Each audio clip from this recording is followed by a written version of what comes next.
नमस्कार, जय महाराष्ट्र.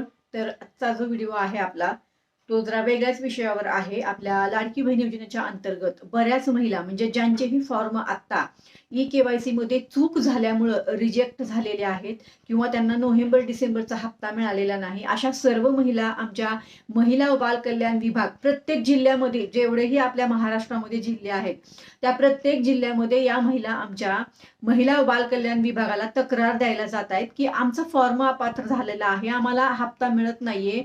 आम्ही आम्ही सरकारी नोकरीचा लाभ पण घेत नाही किंवा आम्ही पेन्शनचा लाभ पण घेत नाही.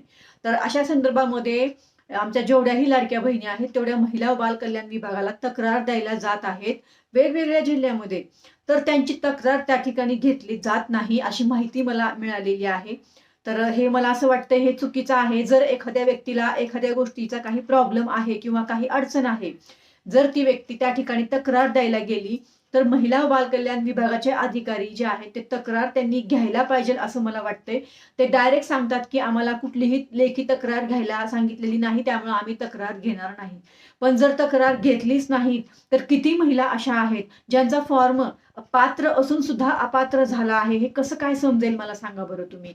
तर मला असं वाटत आहे, की महिला व बाल कल्याण विभागाने या महिलांची तक्रार जी आहे ती घेतली पाहिजे. का घेतली पाहिजे?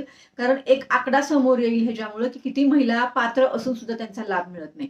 ते फक्त तुम्हाला सांगत आहेत, तुमचा फॉर्म चेक करत आहेत बरं का. तुमचा फॉर्म जर चेक करायचा असेल, की तुमचा लाभ का बंद झाला, तर तुम्ही तिथे जाऊन तुमचा फॉर्म जो आहे तो चेक करून घेऊ शकता, की तुमचा लाभ का बंद झाला. पण ते लोकं लेखी तक्रार घेत नाहीत, अशी माहिती माझ्यापर्यंत पोहोचलेली आहे. तिथंच एका ताईंनी मला कॉल केला होता, महिला व बाल कल्याण विभागामधूनच.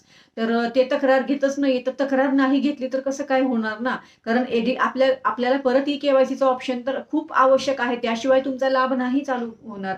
तर मला असं वाटतंय, की जर एखाद्या व्यक्तीला प्रॉब्लेम आहे, तर ती तक्रार करणारच ना. तक्रार नाही केली तर कसं समजणार, की एखाद्या व्यक्तीला लाभ का मिळत नाहीये ते, बरोबर ना? आणि तिचा लाभ परत कसा काय चालू होणार? तर मला असं वाटतंय महिला व बाल कल्याण विभागाने थोडंसं ह्याच्यामध्ये हस्तक्षेप करावा आणि या संदर्भात जे लेखी तक्रार देतायत आमच्या लाडक्या बहिणी, त्यांची तक्रार घ्यावी. तक्रार घ्यायला काय प्रॉब्लेम आहे? तक्रार घेणं तर गरजेचंच आहे ना.